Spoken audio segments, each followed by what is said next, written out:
Assalamualaikum warahmatullahi wabarakatuh. Alhamdulillah billadzi hadana hada wa hadana wa syahadu la ilaha anna rasulullah sallallahu alaihi wasallam Muhammadun ba'du. Pada kesempatan pagi ini bagaimana mekanisme pengajian kita ini adalah 3 kali tafsir, sekali selingan. Jadi hari ini selingannya dari kita ke kita yang serba gratis ya Pak Ketua. Kalau ngambil wong nggak bayar dari dalam saja gitu. Nah hari ini generasi muda kita yaitu Haji Catur. Nah, ini sudah bermuda, sudah haji, sudah malang buana kemana-mana, ke Jepang dan mana-mana ini. Nah, dulu memang kerja di Jepang. Dan hari ini akan bercerita tentang hubungan kerjaan dia kerja juga di bidang seperti kesehatan macam-macam, sehingga hari ini bicara lebih baik pada science and technology yang dibicarakan ini ya. Jadi tapi ada hubungannya dengan Quran dan hadis. Oleh itu waktu sebelumnya kami berikan untuk Mas Catur pada pagi ini. Ya, ini judulnya Keajaiban Ciptaan Allah ya. Untuk yang online silahkan diklik. Waktu kami silahkan selanjutnya. Baik, bismillahirrahmanirrahim. Assalamualaikum warahmatullahi wabarakatuh. Waalaikumsalam warahmatullahi wabarakatuh. Innal hamdalillah nahmaduhu wa nasta'inuhu wa nastaghfiruh wa na'udzu billahi min syururi anfusina wa min sayyiati a'malina may yahdihillahu fala mudhillalah wa may yudlil fala hadiyalah. Asyhadu an la ilaha illallah wahdahu la syarikalah wa asyhadu anna Muhammadan abduhu wa rasuluh la nabiyya ba'dah. Allahumma sholli wa sallim ala Rasulillah sallallahu alaihi wasallam wa ala alihi wa ashabihi wa man tabi'ahum ila yaumiddin. Semoga juga termasuk kita semua. Amin amin ya rabbal alamin. Sesungguhnya segala puji bagi Allah. Kami memujinya, memohon pertolongan dan memohon ampunan. Dan kami berlindung kepada Allah dari kejahatan diri kita. Dan jadi mukadimah sebuah majelis kita berdoa bersama bahwa sudah menjadi ketentuan Allah, barang siapa yang disesatkan oleh Allah karena perilaku kita sendiri, mungkin kesombongan diri kita masing-masing, maka tidak ada yang bisa menyesatkan kecuali dirinya sendiri. Dan barang siapa diberi petunjuk, tidak ada yang bisa menghalanginya. Demikian. Baik, pertama-tama yang terhormat, ini saya mohon doa semua, khususnya Mbah Haji Ridwan selaku pembimbing yang setia dari dulu, sehingga majelis ini terus berjalan. Terus kemudian Prof Bambang yang mempersilahkan, walaupun awalnya ini Habib Mas Mustafa yang awalnya ditunjuk ini, karena nggak tahu tiba-tiba mendatangi saya, bro, woi maju, ya udah, Bismillah seadanya, walaupun tidak hal yang fikih gitu ini. Kalau dalam agama saya biasa-biasa saja, artinya belajar sambil jalan. Terus kemudian yang tidak bisa saya sebut satu persatu, Pak Epta, Pak Nur, Pak Haji Amari, dan Pak Risun, Pak Tukiman, semua guru saya.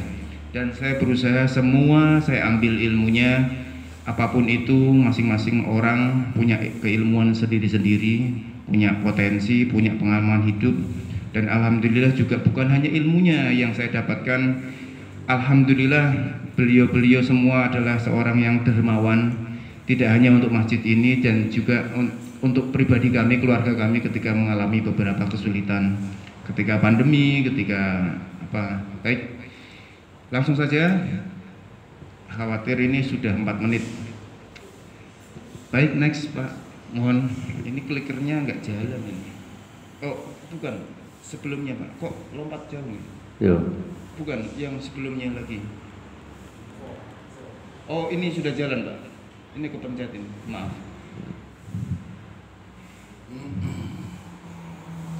Ya, kita sudah mahfum sama-sama. Dalilnya ini, kita next saja.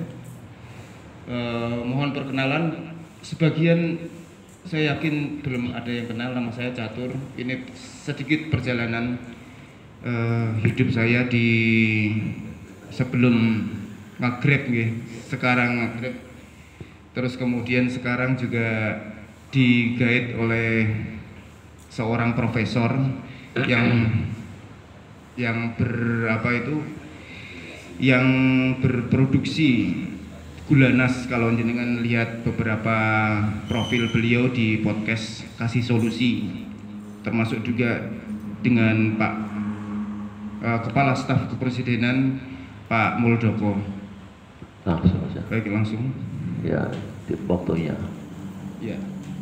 Baik, Bapak Ibu sekalian. Kalau kita melihat ini, bahwa penciptaan ini semuanya tidak sia-sia.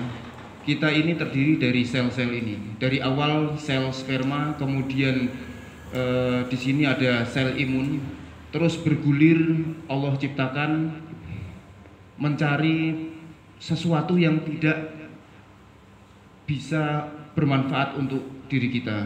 Jadi ini bagaimana sel buruk atau bakteri atau virus tidak sengaja masuk baik lewat udara maupun lewat makanan kita.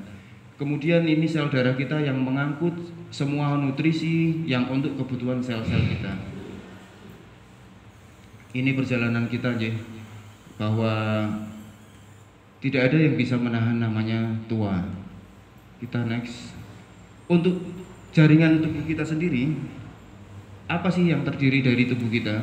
Dari yang terbesar saya coba ulas bahwa kita ini terdiri dari sistem organ yang satu kesatuan ini saling seperti ritme musik atau seperti ritme yang gandeng geret gitu. Di sini saya ambil contoh selain sistem gerak, sistem pernapasan, sistem pencernaan, kita ambil contoh yang namanya yang lebih kecil yaitu organ. Organ ini terus bergerak dengan saraf otonom yang kita tidak memiliki peran sedikit pun. Kita menghentikan sejenak tidak bisa. Nah, ini jaringan. Organ ini disusun oleh jaringan. Yang jaringan ini salah satunya adalah otot jantung. Kemudian otot ini juga terdiri dari sel. Salah satunya adalah sel darah. Sel otot, sel pembuluh darah, di sini ada semua. Nah, tubuh kita itu terdiri dari banyak sekali sel. Jumlahnya kurang lebih 30 triliun sel. Ini ada sel otak, sel jantung, sel otot, sel darah. Dan kalau boleh bilang, nama kita atau nama saya Catur, ini adalah catur-catur kecil ini. Jadi makanya Allah berfirman, maksudnya tangan kita, kaki kita, semuanya akan dimintain pertanggungjawaban. Bagaimana mereka hidup bisa menjawab? Ya ini mereka sebenarnya makhluk hidup sendiri-sendiri. Jadi suatu saat kita melihat seekor cecak putus, kemudian ekornya bisa gerak sendiri. Ya karena masih ada sel yang masih hidup sebelum kehabisan nutrisi itu. Begitupun apabila anggota kita lepas dari diri kita. Saya ingin menggambarkan di dalam kita ada banyak peristaltik, kemudian banyak gerakan yang otonom, mereka bergerak sendiri. Jadi saya senang terus saya ulang-ulang melihat seperti ini, Bapak Ibu. Mereka bergerak sendiri, kemudian kitanya tidak ngapa-ngapain, ya. Kita tidur pun mereka bekerja 24 jam. Dan kalau kita lihat jantung ini berdetak itu kurang lebih 100.000 kali dalam sehari. Terus kemudian dia memompa darah satu hari itu 7.000 liter. Jadi tidak ada yang sedahsyat ini pompa yang bisa memompa 7.000 liter, bukan air biasa, air kental. Dan ini pembuluh darah, ini mengalirkan seluruh darah ke seluruh dari arteri, kemudian kapiler, kembali lagi lewat vena. Dan ini kalau di jumlah panjang dari pembuluh darah itu 97.000 km. 97 km ini 97 km ini hanya mengangkut 5 liter. Jadi 5 liter ini dibagi 97 km. 97.000 km. Kalau dibuat mutar bumi itu 2 kali, Bapak Ibu. Masya Allah, okay. Jadi 5 liter sangat kecil-kecil itu wajar sekali kalau kita salah makan, salah konsumsi, itu ada yang tersumbat. Dan beberapa titik bisa tersumbat, diantaranya gejalanya adalah kita semutan, keringgingan. Itu salah satu ada yang tersumbat. Termasuk juga pusing karena darah kurang bisa naik ke kepala. Kemudian kita next. Baik, ini kita tahu semua bahwa sistem pencernaan kita setelah makanan masuk ini semua akan dipilih. Di dalam lambung ini ada asam amino. Ini silet saja masuk hancur, Bapak Ibu. Jadi kekuatan cairannya ini ya setelah masuk ini masuk usus halus, kemudian diserap oleh usus halus yang diedarkan ke seluruh tubuh. Ini pankreas yang kita lihat bersama, dan dia bekerja keras apabila kita makan yang ada hubungannya dengan karbo atau gula. Ini dia akan bekerja keras untuk menetralkan agar kadar gula dalam darah kita tidak terlalu tinggi. Sehingga kenapa kok ada orang kena diabetes? Karena ini terus dipaksa mengeluarkan hormon namanya insulin. Hormon insulin itu menetralisir agar gula darah tidak terlalu tinggi, pas untuk kebutuhan semua sel-sel sampai ke ujung jari. Kalau terlalu tinggi itu rusak. Itu kena radikal bebas, berkarat. Sebagai contoh, orang kena darah itu kaki. Pada kaki itu sering melepuh dan susah sembuh, atau luka sedikit susah sembuh karena darah itu kan berat jenisnya ke bawah. Makanya orang kena diabetes gula itu yang diserang biasanya bawah dulu. Kalau orang kena kolesterol biasanya yang diserang atas dulu. Karena sel saraf dan gula lebih berat jenisnya lebih berat daripada darah.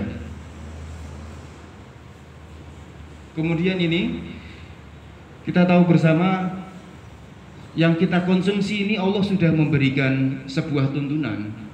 Ya ayuhan nas kulu mimma fil ardi halalan thayyiban wa la tattabi'u khutuwati syaiton innahu lakum aduwwum mubin. Jadi Allah menghubungkan makanan kepada yang halal yang baik. Dan kenapa Allah menghubungkan juga dengan setan? Karena yang tidak ingin sehat siapa, Bapak Ibu? Yang tidak ingin sehat, setan. Kalau kita semakin tidak sehat, semakin susah ibadah. Walaupun di dalam sakit tetap ada ampunan Allah, ada 2 kebaikan. Tapi mencegah itu dalam sebuah hadis dari Abu Darda, beliau bertanya kepada Rasulullah, "Ya Rasul, saya ini dulu menahan sakit. Terus saya berdoa kepada Allah, saya akan dapat pahala dari menahan sakit.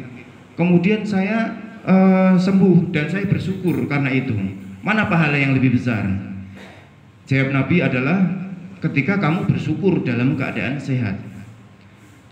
Walaupun keadaan sakit itu ada kebaikan padamu. Jadi dua-duanya kebaikan, kesabaran dan kesyukuran. Yang di levelnya di atas adalah syukur sebelum datang sabar. Baik, tentang halal dan toyib. Ini Pak Toyib nggak datang ya. Tentang halal dan toyiban, ini kalau boleh saya merangkum, ini adalah halal secara zat dan proses. uang yang didapat dari gaji adalah halal, sedangkan uang yang didapat dari pensiun adalah haram. Ini normatif nih. Tapi ada yang lebih tinggi kelasnya. Saya suka mendengar kalau ada satu dai berbicara soal Imam Nawawi. Ini beliau tidak membeli daging kambing. Tidak membeli daging kambing ketika mendengar tetangganya ada yang kecurian kambing. Sehingga dia tidak makan daging kambing, khawatir ada zat haram masuk ke dalam tubuhnya. Sehingga dia sering cross check lagi, apakah kambingmu sudah ketemu, apakah sudah ketemu. Kemudian tetangganya sampai bingung, kenapa Imam Nawawi ini kok selalu bertanya kambing saya sudah ketemu. Ternyata adalah rahasianya beliau menahan diri untuk tidak makan kambing karena peredaran dari daging yang haram. Setelah 1 bulan ketemu, ternyata kambing larut di dalam sungai menjadi bangkai, dan Imam Nawawi mendapatkan kabar itu, lalu beliau baru berani makan kambing. Ini luar biasa nih levelnya beliau. Artinya menjaga waroknya, menjaga dari hal-hal yang subhat. Kemudian halal dan thayyib ini termasuk bagi kesehatan makan. Ada yang halal tapi tidak cocok dengan kondisi tubuh. Misalkan orang yang sedang kena diabetes itu jangan makan gula, sakit ginjal, tidak banyak minum atau makanan asin. Kemudian makanan bermutu, tidak merusak kesehatan dan bebas dari bahan-bahan berbahaya. Ya jelas non MSG, monosodium glutamat. Ini banyak anak-anak ini snack, terus kemudian minuman instan. Ini yang sekarang Kementerian Kesehatan bilang 70 kali lipat kenaikan anak-anak kena diabetes. Terus kemudian makanan yang dihasilkan dengan cara yang sesuai dengan prinsip-prinsip kesehatan. Jadi kalau kita makan sayur itu ya pilih ya, kalau bisa sih justru yang berlubang-lubang ya, karena ulat doyan. Kalau pilih yang sayur bersih, ini ibu-ibu nih, sayur bersih, sayur tidak sempurna gitu, itu bahkan ulat pun tidak doyan karena pestisida. Kurang berapa menit? 5 menit lagi. Baik, saya lanjut. Kembali ke ini, kembali ke sistem pencernaan kita. Makanan masuk ke usus, kemudian ini penyaring, 2 penyaring ini hati, dan hati menyaring lemak, kemudian liver, pankreas menyaring gula, kemudian secara keseluruhan setelah dimasuk usus halus. Kemudian di usus halus ini banyak pembuluh-pembuluh darah yang akan mengelilingkan lewat pompaan darah. Makanan ini akan didistribusikan oleh pembuluh darah yang panjangnya tadi 97.000 km kalau dibuat nyitarin mengalungi bumi 2 kali. Nah, tubuh sehat dan berkembang ini makanan. Jadi makanan ini untuk sel kita adalah antioksidan. Jadi kalau tepat makanannya, maka sel kita akan berkembang seperti ini, Bapak Ibu. Jadi dia akan berkembang, rambut gampang tumbuh, kulit segar kembali. Kalau kita mandi bolotan itu kan kita seakan-akan ada kotoran ngeluntungi. Nah, itu kulit sebenarnya ganti kulit, selnya ada yang baru lagi. Kita makanya habis mandi segar wajahnya. Terus kemudian next. Ya, jadi kalau di dalam sebuah perusahaan untuk mengurai sebuah masalah, kita suka menggunakan diagram ini, fishbone. Di sini adalah permasalahannya. Kemudian ikan ini adalah memuat tulang-tulang yang di dalamnya ada cabang-cabang masalah kecil yang harus kita selesaikan. Jadi ini sel rusak. 80% ahli mengatakan bahwa orang sakit karena sel yang rusak. Jadi orang sakit ginjal, sel ginjal rusak. Orang sakit paru-paru, jantung, ya sel jaringan, sel jantung rusak, ada yang rusak. Sel pembuluh darah ada yang rusak. Ini apa sebabnya? Pandemi, keluarga, asupan, gaya hidup, lingkungan. Kalau kita lihat asupan, pola makan saja, pola minum. Bapak Ibu mungkin sudah mengerti pola minum. Sehari kita minum berapa liter 2 liter 2 liter kita itu sebenarnya nggak tahu dari mana itu. Bagaimana kalau anak kita kecil yang TK itu 2 liter juga? Kembung. Kemudian bagaimana kalau orang yang gemuk itu 2 liter juga kekurangan? Maka rumusnya adalah 40 cc dikali berat badan. Jadi kalau berat badan kita itu 60, maka 2 liter setengah. Jadi itu salah satu contoh yang perlu kita gali lagi. Allah menciptakan ilmu tentang kesehatan juga, pola makan, pola minum. Pola makan pun demikian. Pola makan itu ya Rasulullah bilang berhenti sebelum kenyang, kemudian berhenti sesudah sholat isya. Jangan makan lagi, karena kalau kita makan lagi energi itu tersimpan sehingga tidak dibutuhkan, tidak mengalir ke otot, tidak dikelilingkan baik oleh jantung. Maka yang terjadi adalah kerja keras lever mengurai lemak tidak mampu diurai, kemudian ditimbunkan sebagai cadangan. Kalau cadangannya terlalu banyak, maka kita tumbuhnya ke samping. Jadi cadangan ini akan kita habiskan kalau dibutuhkan. Kalau nggak dibutuhkan makin membesar, maka tubuh kita bisa keberatan hal-hal yang tidak manfaat. Ya. Baik, lanjut. 1 menit lagi. Okay. Sel tubuh rusak tadi akibat karena radikal bebas. Radikal bebas inilah yang merusak. Contoh radikal bebas karena oksidasi. Oksidasi contohnya besi di luar. Besi di luar, kalau kita taruh kursi ini di luar, itu kecepatan karatnya lebih cepat kecepatan karat di luar karena banyak oksidasi. Tapi apa hubungannya dengan diri kita yang berkarat? Ya, diri kita berkarat sebagaimana rambut kita memutih, kulit kita keriput. Berkarat ini bisa karena usia, bisa karena makanan, bisa karena udara. Kita tidak bisa menghindari radikal bebas ini. Tapi bisa kita kurangin dengan seperti makan anggur. Makan anggur itu ya kalau bisa beli yang belum direkayasa genetik. Jadi bijinya pilih yang ada bijinya. Karena yang nggak ada bijinya selain tidak sehat juga mahal. Jadi itu hanya wah keren, diciptakan baru anggur tanpa biji, padahal justru rusak genetiknya. Ya, kemudian di nanas kalau bisa kita makan bonggolnya juga karena dia mengandung bromelin, itu untuk kanker. Kemudian untuk laki-laki itu pada tomat, biji tomat itu ada hormon yang untuk prostat. Ya. Ya, baik Bapak Ibu sekalian, kita pada akhir acara saya tutup dengan gambaran baterai ini bahwa seperti baterai bahwa hidup kita akan dipanggil Allah dan sunatullahnya adalah kita mampu menjaga kesehatan kita atau tidak. Kemudian ini berkaitan dengan pemakaian HP kita. Kalau HP kita dipakai yang hal-hal yang berat, video terus, download terus, maka kecepatan baterai ini akan selesai. Baik.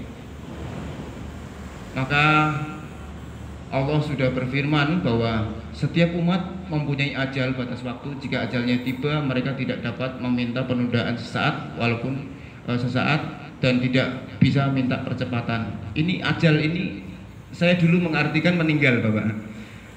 Tapi ternyata bukan meninggal. Jadi ajal ini adalah kapan kita sakit. Kemudian batas waktu kapan kita sembuh. Jadi ajal ini banyak. Kapan Fir'aun dimusnahkan oleh Allah? Ini ajal. Jadi luas sekali dalam kajian ajal ini. Maka Allah kapan kasih kita sehat? Sebelum sehat kita bersyukur, dan bersyukur lebih baik daripada bersabar. Demikian, Allah yang Maha Tahu. Mohon maaf kalau penyampaiannya ala kadarnya, dan waktu saya kembalikan kepada narasumber. Assalamualaikum warahmatullahi wabarakatuh. Assalamualaikum warahmatullahi wabarakatuh.